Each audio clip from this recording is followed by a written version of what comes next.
Magandang hapon po. Pinaulanan ng bala ng mga hindi pa nakikilalang salarin ng isang nakaparadang kotse sa barangay Pembo sa Taguig. Sa kabutihang palad, wala sa loob ng sasakyan ang may-ari nito. Nakatutok si Bon Aquino. Sa kuha ng CCTV, makikita ang dalawang magkaangkas na suspect na lumiko patungong Sampaguita Street, Barangay Pembo, Taguig, pasado alas 10 kagabi. Huminto sila at bumaba ang angkas. Lumapit sa puting kotse, pinagbabaril ito at tumakas. Ayon sa Taguig City Police, 12 basyo ng bala ang nakuha sa crime scene. Matagal na umanong nakaparada ang kotse nang nakabukas ang hood nito. Nasa tapat ito ng bahay ng kaanak na may-ari ng sasakyan. Pero walang may-ari ng kotse sa lugar nang mangyari ang insidente. Naghihintay lang po ako ng masasakyan, tapos po bigla na lang po may nagputukan na maraming beses at saka po nagtakbuhan po yung mga tao. Siguro kasi wala nga po pagpaparkan doon sa kanila, yung sa bahay ng asawa niya. Ito talaga sa kanila naman po to. Kaya siguro diyan po pinapark. Maaring ang ating mga suspect ay may matinding galit sa biktima o sa may-ari ng sasakyan. Posible po na tinakot lang kasi bukod sa 12 basyo ng balang nakuha sa crime scene, at yung sasakyan lang po talaga yon ang pinagbabaril po ng ating mga suspect. Tinutugis na ng mga pulis sa mga salarin na maharap sa reklamong alarm and scandal. Kung may pagbabanta sa buhay ng may-ari ng sasakyan, kung talaga pong may grave threat po sa kanya, pasok po yung grave threat, then malicious mischief, at kung may makuhaan po natin ng baril po ang ating mga suspect, ay maaari po silang kasuhan ng RA 10591. sinusubukan pa namin kunin ang panig ng may-ari ng sasakyan. Para sa GMA Integrated News, Bon Aquino, Nakatutok, 24 oras. Tumagas ang krudo sa bahagi ng C3 Road sa Navotas. Ayon sa kagawad ng barangay NBBS Kaunlaran, galing sa dumadaang crane truck ang krudong natapon sa kalsada kagabi. Isang motorsiklo ang nadulas at sumemplang ayon sa Bureau of Fire Protection. Inaalam pa ng BFP kung bakit tumagas ang krudo. Isinara muna ang isang bahagi ng kalsada para linisin ito at nagbukas muna ng zipper lane para sa mga babiyahe papuntang 5th Avenue. Bukas ang deadline ng Kamara kay Vice President Sara Duterte para tumugon sa mga aligasyon sa impeachment cases laban sa kanya na pareho idineklarang sufficient in substance. Pero ayon mismo sa bise, hintay na lang kung magsusumiti sila o hindi. Nakatutok si Mav Gonzalez. Sa gitna ng mga impeachment complaint laban sa kanya, dumalo si Vice President Sara Duterte sa isang exhibit sa Davao City kahapon bilang bahagi ng 90th anniversary ng Office of the Vice President. Tampok dito ang kasaysayan ng OVP. Sa kanyang talumpati, nagbiro ang bise. This exhibit and the book, first in line, are the permanent records of 14 leaders who held the Republic together. They were not 14 lang kasi yung hindi pa tapos yung pinaka-15. Hindi natin alam kung ma-impeach siya o hindi. Hindi pa tapos ang kwento niya. Kasama sa event si dating Pangulo at ngayoy Pampanga 2nd District Representative Gloria Macapagal Arroyo na naging vice-presidente mula 1998 hanggang 2001. Sa kanyang talumpati, sinabi ni Arroyo, 4 na beses din siyang dumaan sa impeachment proceedings, kaya meron na siyang insight sa naturang proseso. Hindi raw ito dapat maging personal o political theater sa demokratikong bansa. At mahalaga na ang nangunguna sa proceedings ay mahinahon, patas at tapat sa batas. Speaker Bojibir has said that the hearings on the impeachment complaints will be tackled fairly. The eyes of the Filipino nation are upon us in Congress. I urge my fellow congressmen to do so in the spirit described by Speaker Bojibir. Bukas ang deadline ng kampo ng bise para tumugon sa mga alegasyon sa impeachment cases laban sa kanya. Hapit namang Monday, no? Wato na to kung mag-file ko, dili. Antay na lang. Oo. Antay na lang sila na mga tiga-House of Representatives. Ayon kay House Justice Committee member Terry Ridon, hihintayin nila ang sagot ng bise hanggang matapos ang office hours bukas. Kung sumagot ito, pasasagutin ng komite ang mga endorser at complainant, saka magsusumite ng rejoinder ang kampo ng bise. In the event po that she does not respond by Monday, the process will be shortened, abbreviated. So, ibig sabihin, I think as early as the final weeks of this month, pwede po nga mag-proceed na po to a determination of sufficiency in grounds, and we can proceed to yung hearing properly. Target ng komite na simulan ang pagdinig sa April 8. Maaaring ipasampi na rin aniya ng komite ang income tax returns, bank returns at business records ng bise at asawa niyang si Atty. Mans Carpio dahil sa aniyay 50 million pesos na gap o kaibahan ng sweldo ng bise sa gobyerno at kanyang idineklarang net worth. The proceedings in the impeachment will in fact provide the opportunity to the Vice President to actually explain that particular 50 million gap. Sinusubukan pa naming kunin ang panig ng bise at ni Carpio kaugnay rito pero wala pa silang tugon sa ngayon. Dagdag ni Ridon, pinag-aaralan din kung i-reject ang entry of appearance ni na Atty. Michael Poa at Atty. Reynold Monsayak bilang mga abogado ng bise dahil sa posible aniyang conflict of interest. Ngayon ko lang narinig na yung respondent ay hindi pinapayagan kung sino ang kanyang lawyers. Ngayon lang ako nakarinig ng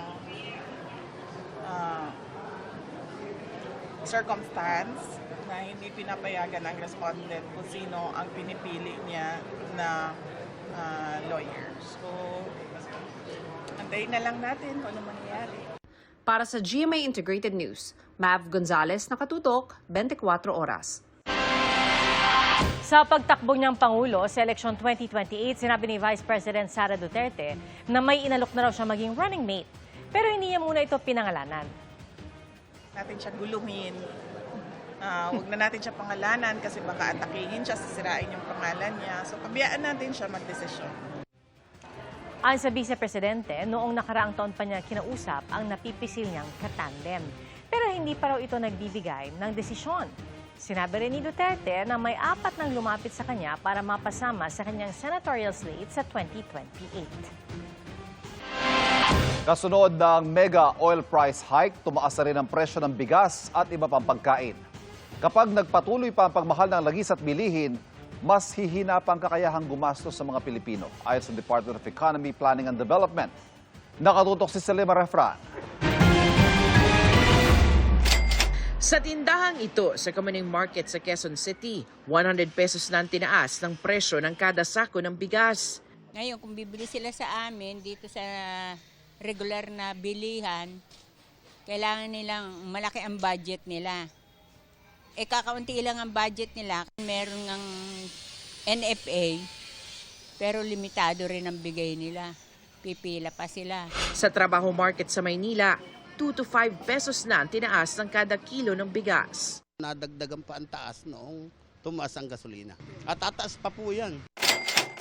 Ang upland vegetables, nagsimula na rin magtaas presyo. Ang bell pepper sa Trabaho Market na dating 80 pesos kada kilo, 150 pesos na ngayon. Sa Kamuning Market, 150 pesos na rin ang presyo per kilo ng carrots mula sa 60 pesos noon.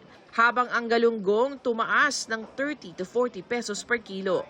Bukod sa nalalapit na ang Semana Santa, inaasahan na rin tataas ang presyo ng isda dahil sa pagmahal ng petrolyo. Tumaas talaga. Siyempre, expected na yan kasi tumaas yung gasolina. Automatic yan, siyempre taasan lahat ng bilihin, lalo na yung kalakot namin. Kaya si Flor, gusto mang mamili ng marami, pinagkasya lang ang budget sa mga kailangan. Hindi natin po alam kung tataas talaga. Kaya ako nung namimili ng katpaparang kakunti lang. Sa pag-aaral ng DepDev o Department of Economy, Planning and Development, kapag nagpatuloy ang pagmahal ng langis, aarangkada lalo ang inflation o pagtaas ng presyo ng mga bilihin at serbisyo. Lalo nitong mapapahina ang kakayahan nating gumastos. Sa kada 100 pesos ng mga Pilipino, 1 to 3 pesos daw ang posibleng mabawas sa purchasing o buying power, depende sa kung gaano katagal magpapatuloy ang giyera sa gitnang silangan. Pati singil sa kuryente, inaasahang tataas din. Ayon sa isang ekonomista, nasa 6 to 7% ang nakikitang inflation. Ramdam na ramdam yan ang karaniwang Pilipino, kasama ang halos 3 milyong naitalang unemployed o walang trabaho, batay sa labor survey ng Philippine Statistics Authority noong Enero. ang unang-unang makakaramdam yan ay ang mga minimum wage earners. Wala naman sobrang naiipon ang mga minimum wage earners. Kumbaga, sakto lang ang kinikita nila sa araw-araw o kulang pa. Ngayon, nasa mga 2.9 million ang walang trabaho. So, napakarami niyan. Ayon kay Leiko, kailangang umaksyon agad ang pamahalaan para ibsan ang epekto nito. Tanggalin na agad yung excise tax sa petrolyo at isunod na rin ang pagtanggal ng value-added tax. Kasi kung tumataas ang presyo, lalong tataas ang ibabayad ng mga consumer sa value-added tax. Kasabay nito, kailangan rin matiyak na napupunta ang ibibigay na ayuda sa mga tunay na nangangailangan nito. Nauna ng sinertipikang urgent ni Pangulong Bongbong Marcos ang panukala sa Kamara para sa emergency powers na magsuspinde o magbabawas ng fuel excise tax. Sa pag-aaral ng Ibon Foundation, kung sususpindihin ang oil excise tax, 250 pesos kada buwan ang madaragdag sa bulsa ng pinakamahihirap na mga pamilyang nasa mahigit 14 na milyon. At tataas pa yan sa 420 pesos kung sususpindihin din ang VAT sa langis. Para sa GMA Integrated News, Sanima Refran, nakatutok 24 oras. Nakaginto sa kanyang unang senior tournament sa gymnastics si Carl Eldrew Yulo. Wagi ng gold medal si Eldrew sa floor exercises finals at sa Antalya leg ng Gymnastics World Cup sa Turkiye. Nakuha ni Carl Eldrew ang score na 14.100. Nakuha naman ang pambato ng Ireland ng silver medal habang mula Spain ang nakakuha ng bronze. Ito ang kauna-unahang gold medal sa senior level world tournament ni Eldrew, na kapatid ni two-time Olympic gold medalist Carlos Yulo. Sinagot ni Attorney Levy Baligod ang pahayag ni Ombudsman Jesus Crispin Remulla patungkol sa isang litrato sa joint affidavit ng mga nagpakilalang dating sundalo. Sabi ni Baligod, tila umamin si Remulla na mayroon ngang delivery sa panahon ni Pangulong Bongbong Marcos. Pero kinalayan niya ito ni Remulla na politika nang sabihing nag-umpisa ito noong panahon ni dating Pangulong Rodrigo Duterte. Dagdag pa ni Baligod, sana raw ay aminin ng Ombudsman na pinaigtingan niya ang mga delivery ng mali-maletang pera sa panahon ni Pangulong Bongbong Marcos para hindi siya anya masabihan na nagbubulag-bulagan.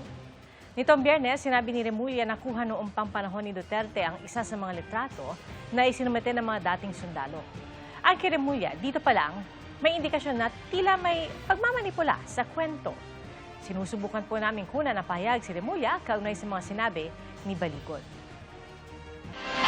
Binaril at ninakawan pa ang isang retiradong pulis sa Maynila ang nasabing biktima. Nakumpirmang dating close-in security ni Manila Mayor Isko Moreno. Hulikam ang krimen na yan na tinutukan ni Jamie Santos. Bandang hating gabi kanina nang pumasok ang rider na ito sa may barangay 134 sa Balutundo sa Maynila. May kasunod itong riding in tandem. Maya-maya, tinampatan ng riding in tandem ang rider at tinutukan siya ng baril. Tila sinubukan pang lumaban ng biktima sa mga salarin pero 2 putok ng baril ang maririnig. Bago tumakas ang mga suspect, tila may kinuha pa ang mga ito sa biktima. Agad tinulungan ng mga residente ang biktima para dalhin sa ospital. Pero dead on arrival na ang biktimang kinilalang si George Capistrano. Nabaril din ang isang kotseng nakaparada sa gilid ng kalsada. Ayon sa barangay, sinabi ng ilang nakasaksi na bago tuluyang tumakas ang mga salarin ay tinangay ng mga ito ang mga alahas na suot ng biktima. Bracelet and kwentas daw po. Yung riding in tandem, labong na dito po sila dumaan. Tapos kumanan po sila dyan sa kanto. Papunta po ng Velasquez. Sa inisyal na investigasyon ng Manila Police District o MPD, retiradong pulis ang biktima. Dati rin daw itong close-in security ni Manila Mayor Isko Moreno. Tumanggi munang magbigay ng pahayag ang MPD habang patuloy ang kanilang investigasyon sa kung sino ang salarin at kung pagnanakaw lang ba ang motibo sa pagpatay. Para sa GMA Integrated News, Jamie Santos, nakatutok 24 oras. Sa pagtatapos ng GMA Afternoon Prime Series na Hating Kapatid, a new chapter begins para kay Cassie Legaspi na sunod namang project ang Whispers from Heaven. Narito ang aking chika.